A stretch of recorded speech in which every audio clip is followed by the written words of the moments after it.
Viewers Shakib খানের Rockstar সিনেমাকে নিয়ে পুরো নেট দুনিয়া এখন দুই ভাগে বিভক্ত হয়েছে। নেগেটিভ এবং পজিটিভ দুই ধরনের আলোচনাই চলছে এবং দর্শক প্রিয় জনপ্রিয়তা দুই দিকে রয়েছে। আপনার এই ছবিটা যদি লক্ষ্য করুন সাকিব খানের গলায় ট্যাটু এবং একটা সিগারেট টানছে এবং তার হেয়ার স্টাইল দেখে বোঝাই যাচ্ছে যেন ওটা একটা রণবীর কাপুর বা ইন্ডিয়ার কোনো সুপার হিরোর মতো দেখা যাচ্ছে।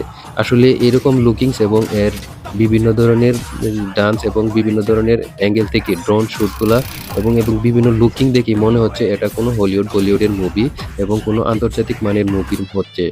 এবার বলা যাক নেগেটিভ কথা তো পজিটিভ কথা শুনলাম, নেগেটিভ। অনেকেই এই মুভি দেখে অনেকে বলতেছেন এটা আশিক 2 সিনেমা হয়তো নকল করেছে। কারণ এটার কিছুটা অভিনয় এবং কিছুটা ধার দেখেই বোঝা যাচ্ছে যে আসলে এটা আশিক 2 নকল করতে পারে অথবা রিমেক করতে পারে।